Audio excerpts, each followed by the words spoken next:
Hello! This is my Vanlife Lessons year 2. Is officially my 2-year anniversary living in a van. Yay!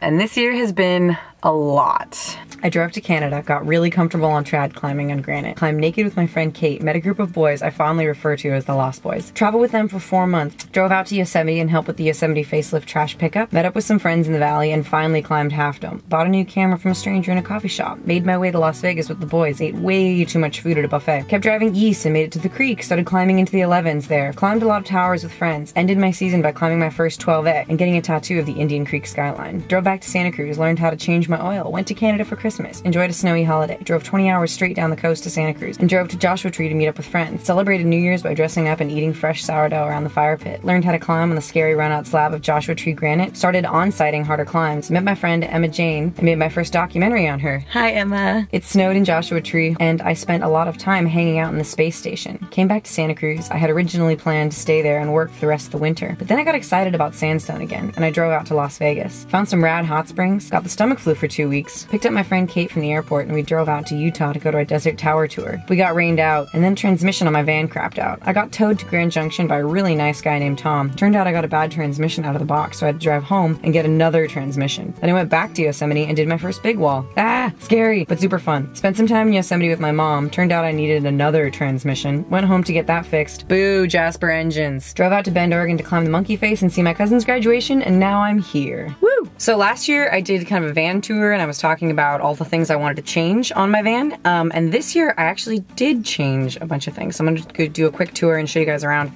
Starting with the driver's seat, I took out the swivel chair. I had a swivel in both. I had a swivel in the passenger seat, which is right there, and the driver's seat. I never used the driver's side one, so I got rid of that. This year I also fixed the water pump issue. That was a huge thing my last time I did this. I got rid of the water pump. I haven't taken out the spigot yet, it's still there. Now I just have a gravity fed system. So the pump broke and I pulled it out and thought I was gonna buy a new one. And then when I looked inside the pump, it smelled like burning metal.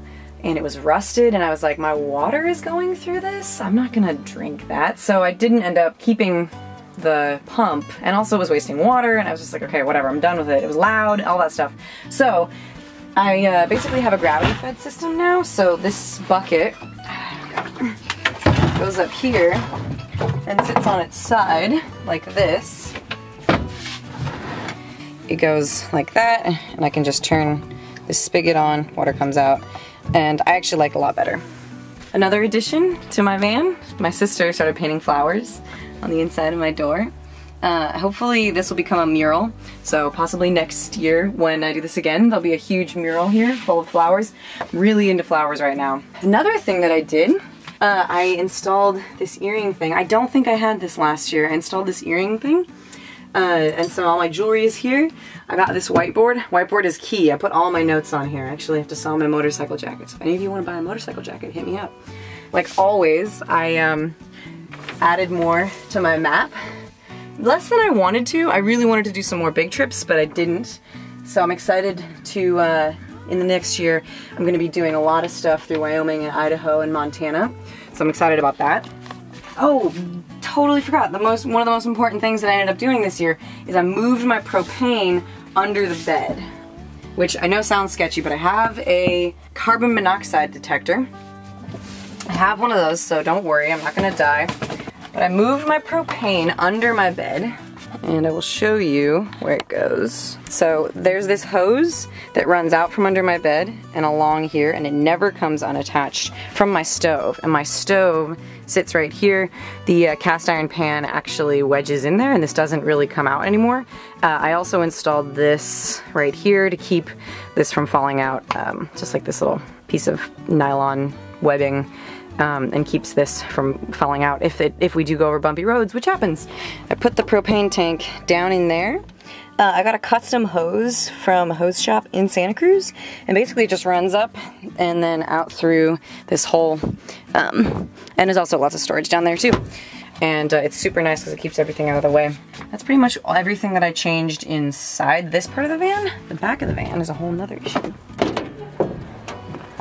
So I actually took out the back drawers from my van. I used to have 1, 2, 3 drawers right here, and it was actually super inconvenient. It wasn't a good way to store large things. So now I bought another giant water tank, and I have bins and tubs in the back, and then I can just really just tuck a lot of stuff back here for storage, and it's really useful.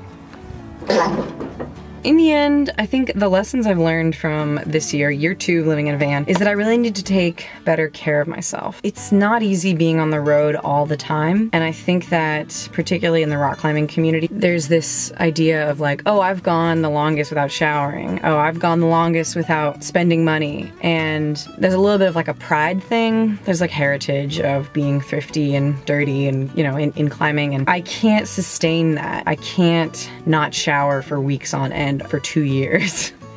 My hair, actually, if you'll notice, it's actually shorter this year than it was last year. I never got a haircut. It started ripping out and breaking because I wasn't showering very frequently. And so I ended up having to cut it to even it out. So, you know, like that kind of thing. It's not sustainable to just be gross all the time. I have to really try hard to sleep as much as I can. You know, I eat really healthy. I don't drink. I don't smoke, because I really just need to take care of myself so that I'm able to do the things I want to do while being on the road. The other thing I've learned is that I really need to impose a structure on my life. A lot of the people I hang out with are on a semi-vacation, so they work seasonally, and they'll work for 3 to 6 months out of the year, and then they'll travel and have fun for the rest of the year. And when you're on vacation, you act differently. You don't really have a time you need to get up in the morning. You can be pretty free form with your time. For me, I need to have structure because I'm doing this all the time. I have to make sure that I'm going to work on these days, and I have to stay up on my van repairs, little tiny things that other people would be like, oh, I'll fix it when I get home. Like, I'm not going home. This is where I live. So I need to do it right in the moment. I have to make time for that. Everything. And you know, it's kind of like, you know, just little tiny things. Like I need to fix the leak in my water tank. I need to fix the drawer pull on my my bottom food drawer. It's like, it's all these little tiny things that if I don't do them, they add up.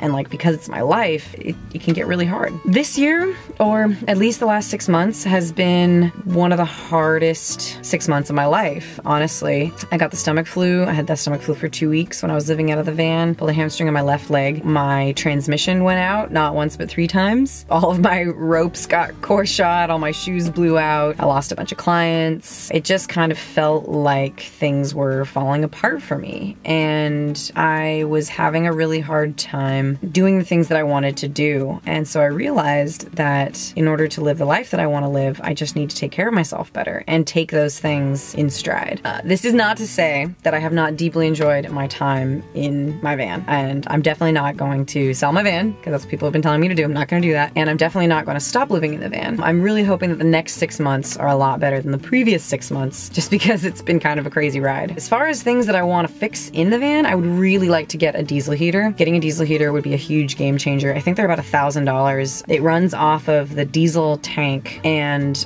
uses something like 1 gallon of diesel for 22 hours of consistent heat. So I'm really excited about it. That's something I would love to do. I'd love to install that in my van. I'd also like to get better speakers. I've been wanting to do this for a while. I want to open the doors, and there's like these panels on the side of the doors you can put speakers, so I have more of a surround sound system. Maybe installing a subwoofer. I just like to listen to music when I drive, and like the 2 front speakers are not enough for me. And then, you know, stretch goals, maybe one of those horns that goes like doo doo doo doo doo doo doo doo doo doo. I think that would be awesome. So yeah, that's it. Van Life Lessons Year 2. Take care of yourself. Go with the flow. Have better structure in your life. You can find me on Instagram and Facebook and my website at One Chick Travels. Add onechicktravels.com for my website. I've also just launched a Patreon, which is patreon.com/onechicktravels. Patreon is a platform where you can support creators like me. If you think that this video or all the work that I have done in order to promote van life stuff is worth a cup of coffee or less, you can donate on a monthly basis to that. Oh, and you can follow me on Twitter at Kaya Says. And then if you have any questions, let me know in the comments. And if nothing else, I'll see you next time.